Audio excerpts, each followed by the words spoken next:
Hello, everyone. So, for a lot of us, schools are shut, our kids are at home, we're in full lockdown, and that means that we're working from home as well. I'm a full time teacher, so I'm teaching online full time. My husband's having to work from home. If you have a business, like in my case, it's temporarily shut.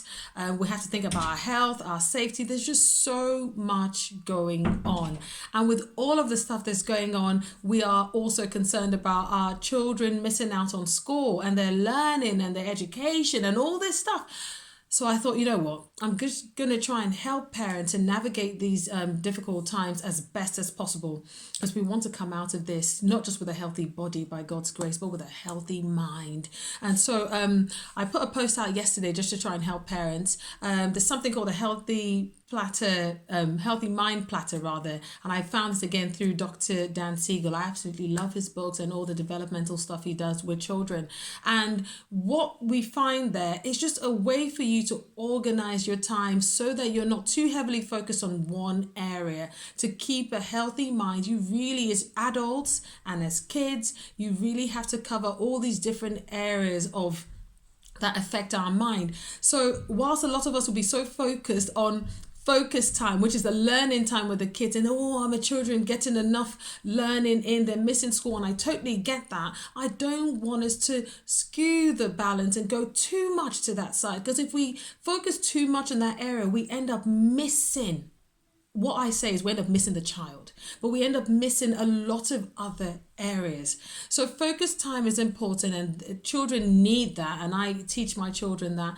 But also we have to make sure they have playtime. Have a look at the platter. You can Google it or look at it on my page. They need to have playtime. They need to have downtime. We need to make sure they're getting enough sleep time. If they're not going to school, they might want to stay up later. We have to try our best to keep the routine up so they can get enough sleep time as well.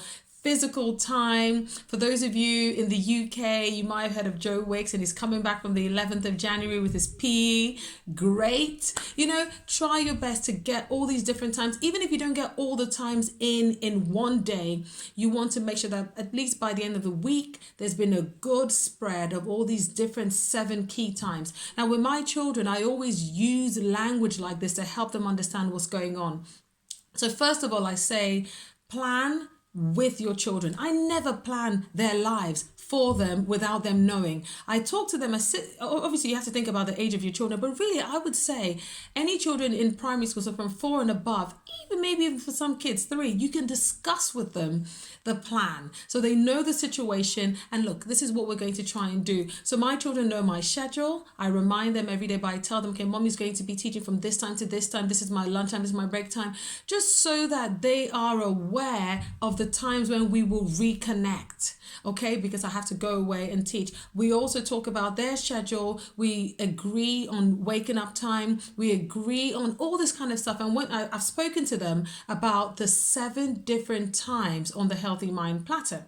Connect time is obviously what they think is most important. They can't wait because we're all working in different areas, and then we've agreed that connect time is so and so time for half an hour, and that we also use that as our lunch time. And they look forward to this because they know there are set times that we've agreed that we will come together. They're better able to leave you in the times that you have to do your own work, but obviously as well it could be hours. So you want to try and plan times that you can go back and reconnect with them. It would allow them to give you that space more when you need to focus on your work.